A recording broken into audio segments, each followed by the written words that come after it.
Merhabalar, Hisse Longçu YouTube kanalıma hoş geldiniz. Bugün yine hızlı kazanç fırsatı sunabilecek iki hisseyle karşınızdayım. Tabi sadece bu iki hissenin isimlerini verip geçmeyeceğim arkadaşlar. Bu hisseleri neden seçtim? Teknik olarak hangi seviyeler kritik, hangi noktalarda stop olmalıyız? Hepsini detaylıca konuşacağız. Geçtiğimiz hafta ve günlerde incelediğimiz hisselerde güzel hareketler gördük. Peki bu hafta ne gibi yeni fırsatlar var? İşte tüm bu soruların cevabını birlikte bulacağız. Bu videoyu sonuna kadar izlerseniz sadece hisseleri değil, kendi stratejinizi oluşturmanıza yardımcı olacak önemli teknik detayları da öğreneceksiniz. O yüzden sıkılmadan kahvenizi alın, arkanıza yaslanın ve birlikte değerlendirelim.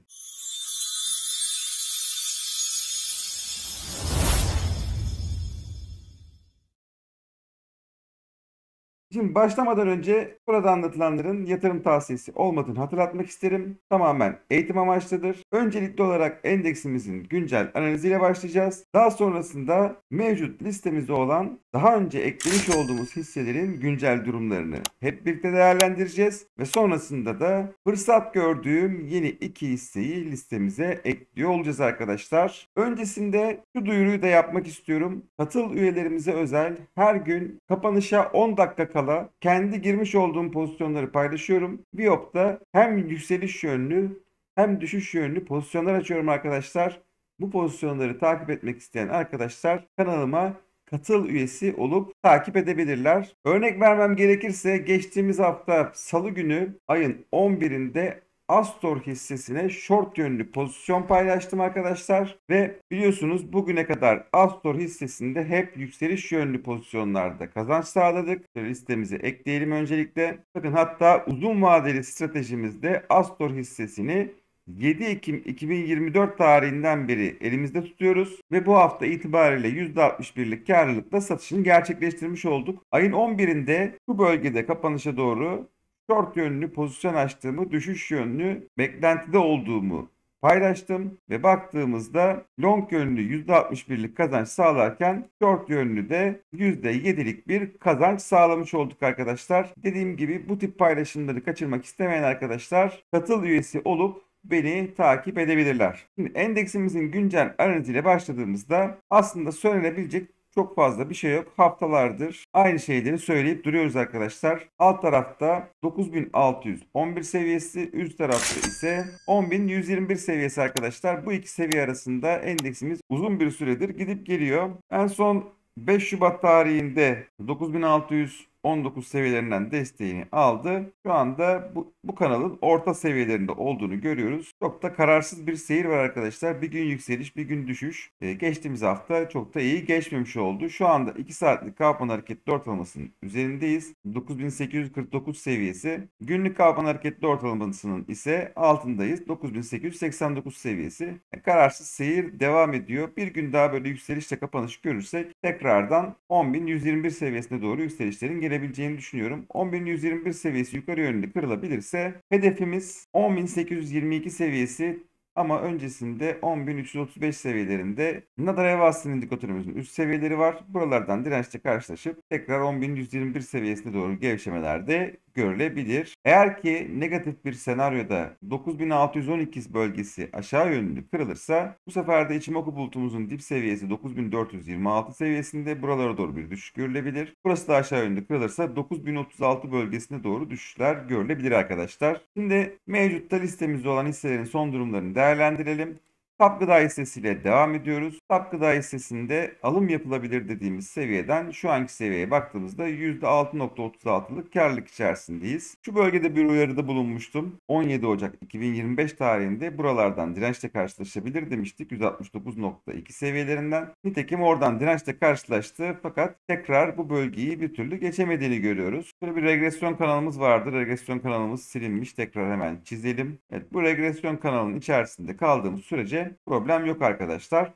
Veyahut da 159.7 seviyesi stop seviyesi olarak belirlenebilir. Bu seviye aşağı yönlü kırılıyorsa stop olmakta fayda var. Bu seviye kırılmadığı sürece tekrardan 169.2 seviyesine doğru hareket bekleyebiliriz. 169.2 seviyesi de yukarı yönlü kırıldıktan sonra hedef seviyemiz 179.5 seviyesi olacak arkadaşlar. Daha fazla riske girebilirim diyen arkadaşlar ise günlük Kaufman hareketli ortalamasını takip edebilirler. O da 157.3 seviyesinde. Bu seviye aşağı yönlü kırılırsa 147.4 seviyesine doğru düşüşler görülebilir. Bir diğer hissemiz Halk Bankası. Halk Bankası hissesinde de alım yapılabilir dediğimiz seviyeden günümüze baktığımızda %12.81'lik bir karlılık içerisindeyiz. Günlük kalkman hareketli ortalamamızın aşağı yönlü kırıldığını görüyoruz. 18.98 seviyesi. Hemen yakınındaki Fibonacci desteği henüz kırılmamış arkadaşlar. Buradan daha önce destek aldı. Tekrar destek alma ihtimali var. 18.67 bölgesi. Bu yüzden bu seviyenin de aşağı kırılmasını bekleyebiliriz stop olmak için. Eğer ki 18.67 aşağı yönde kırılıyorsa stop olmakta fayda var. Böyle bir durumda 17.68 seviyesine doğru düşüşler görülebilir. Buradan desteğini alabilirsek eğer 18.67 seviyesinden destek bulabilirsek eğer tekrardan 19.88 bölgelerine yükselişler görebileceğimizi düşünüyorum. Bir yandan da VIX Fix indikatörümüzde dip çalışmasının devam ettiğini görüyoruz. Bu yeşil mumlar gri muma döndüğünde yükselişin kaldığı yerden devam etmesini bekliyoruz arkadaşlar. Bir diğer hissemiz Migros. Migros hissesinde 585 seviyesine dikkat çekmiştik. Bu seviyeyi geçmekte çok zorlanmıştı arkadaşlar. 7 Şubat tarihinde yukarı yönlü geçtiğini gördük. Fakat bir türlü yükselişe devam edemedi. Şu anda 585 seviyesinin çevresinde, üstünde ve altında gidip gelmeye devam ediyor. Alım yapılabilir dediğimiz seviyeden günümüze kadar baktığımızda %8.97'lik karlılık içerisindeyiz. 2 saatlik kalkman hareketli ortalamamız 583 bölgesinde. 583 seviyesi tam da kapanış yaptığımız seviye arkadaşlar. Dolayısıyla bir pazartesi gününde daha takip etmek lazım. Eğer tekrar düşüşle kapanış gelirse bu sefer stop olunabilir diye düşünüyorum. Daha fazla riske girebilirim diyen arkadaşlar günlük kalkman hareketli ortalaması olan 568.4 seviyesini takip edebilirler. Bu seviyede aşağı yönlü kırılıyorsa yükseliş trendi sona ermiş olur. Böyle bir durumda ise 548.5 seviyesine doğru düşüşler görülebilir arkadaşlar. Şöyle baktığımızda 595 seviyesinin üzerinde bir günlük kapanış gelmesi durumunda ise 630 seviyesine doğru yükselişlerin devam etmesini beklerim. Bir diğer hissemiz Pegasus. Pegasus hissesinde de 6 Şubat tarihinde katıl üyelerimize özel paylaşımda bulunmuştum. Pegasus hissesinde long pozisyon açtığını yazmıştım arkadaşlar. Ve o günden bugüne baktığımızda %4.99'luk %5 diyebiliriz. Karlılık içerisindeyiz. Burada bir Fibonacci direncimiz vardı. 240.4 bölgesinde bu seviyenin de üzerine attı. Cuma günü gelen düşüşle birlikte bir miktar geri çekilme görüyoruz. 240.2 seviyesinin üzerinde kaldığı sürece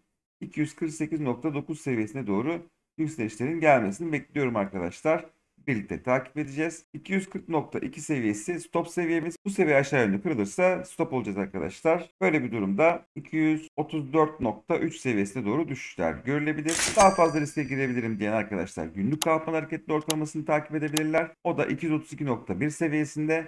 Fakat bu seviye aşağı yönlü kırılırsa zarar durumunda kalacağınızı da hesaba katmanız gerekir. Evet, bir diğer hissemiz Ereğli. Bu hisseyi de geçtiğimiz hafta söylemiştik. 7 Şubat tarihinde Super Trend indikatörümüz ala döndü. Şu anda ala döndüğü seviyede yatay bir seyir oluşturmaya başladı arkadaşlar. %0.34'lük zarar durumundayız. Henüz 2 saatlik, 4 saatlik ve günlük kalkman hareketli ortalamaların üzerinde seyrediyor. Herhangi bir problem yok. 24.18 seviyesine doğru yükselişlerin gelebileceğini düşünüyorum. Bunu bir silelim. Hem 2 saatlik hem 4 saatlik hem de günlük kalkman hareketli ortalamaların üzerindeyiz. Stop seviyesi olarak günlük kalkman hareketli ortalaması belirlenebilir. O da 22.69 seviyesinde. Bu seviye aşağı yönlü kırılıyorsa stop olmak lazım. Tekrar düşüş trendine girdi demektir. Böyle bir durumda 21.68 seviyesine doğru düşüşlerin gelmesini bekleyebiliriz arkadaşlar. Evet, Sao listesine bakıyoruz. Sao listesini de geçtiğimiz hafta vermiştim. Sonrasında günlük kalkman hareketli ortalamasına kadar bir gevşeme gördük. Oradan desteğini aldı ve %2.26'lık bir karlı duruma geçirdi bizi arkadaşlar. 99.65 seviyesinde bir Fibonacci direncimiz vardı. Bu seviyenin de üzerine atmış oldu. Şu anda stop seviyemiz 99.65 seviyesi olarak belirlenebilir. Bu seviye aşağı yönlü kırılıyorsa stop olmakta fayda olacağını düşünüyorum. Böyle bir durumda tekrardan günlük kalkma hareketli ortalaması 97.21 seviyesine doğru düşüş görülebilir.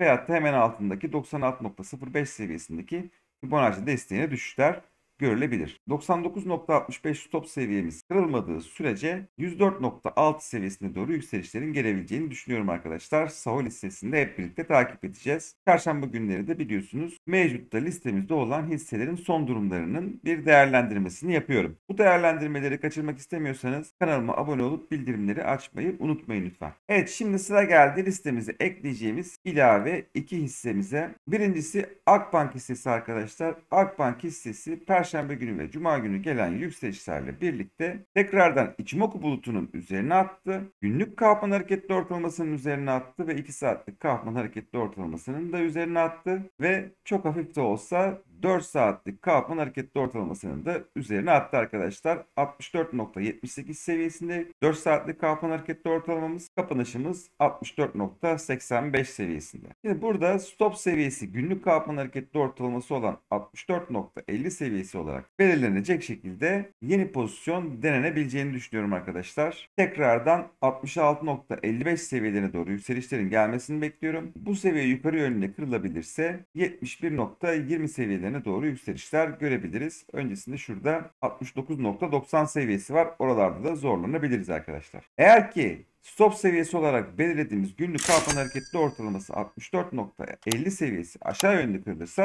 tekrardan 62.55 bölgelerine doğru düşüşler görebiliriz. Bu seviyede aşağı yönlü kırılacak olursa 59 seviyesine doğru düşüşler görülebilir arkadaşlar. Dediğim gibi pazartesi günü açılışta düşüşle açmıyorsa eğer bir pozisyon, yükseliş yönlü pozisyon denenebilir. 66.55 seviyesine doğru yükseliş gelmesini beklerim. Fakat gün kapanışını 64.50 seviyesinin altında yapıyorsa bu sefer de stop olmak gerekir arkadaşlar. Dediğim gibi tekrardan 62.65 seviyesine de düşüşler görülebilir. VIX Fix indikatöründe de yeşil mumlar tamamlanmış, gri muma dönmüş. Dip çalışması da tamamlanmış gibi gözüküyor. Evet, bir diğer hissemiz ise Medical Park hissesi arkadaşlar. Medical Park hissesi de günlük 2 saatlik ve 4 saatlik Kaufman hareketli ortalamalarının üzerinde kapanış yapmış. Ichimoku bulutundan da destek aldığını görüyoruz. Bakın şu seviye Ichimoku bulutu 377.25 seviyesi. Yani yükseliş trendini hala da koruduğunu görüyoruz arkadaşlar. Şurada bir Fibonacci desteğimiz var. 371.50. Bu seviyeye kadar gevşeyip buradan desteğini almış. Tekrardan 390.75 seviyesinde bir deneme görebileceğimizi düşünüyorum. Bu seviyeyi de geçebilirsek 404.50 seviyesine doğru yükselişlerin gelebileceğini düşünüyorum arkadaşlar Medical Park hissesinde. Top seviyesi olarak günlük Kaufman hareketli ortalamasını belirleyebiliriz. 382.58 seviyesinde. Bu seviyenin altında bir günlük kapanış gelirse stop olmakta fayda olacağını düşünüyorum. Böyle bir durumda 371 seviyesine tekrar düşüşler görülebilir. 371 seviyesi de aşağı yönlü kırılırsa 356.25 seviyelerine doğru düşüşlerin devamını bekleyebiliriz. Evet arkadaşlar, videomuzu burada tamamlıyoruz. Dediğim gibi çarşamba günü tekrardan listenin üzerinden geçeceğiz. Güncel durumlarını değerlendiriyor olacağız. Kaçırmamak için kanalıma abone olup bildirimleri açmayı unutmayın lütfen. Tekrar görüşmek dileğiyle. Hoşçakalın.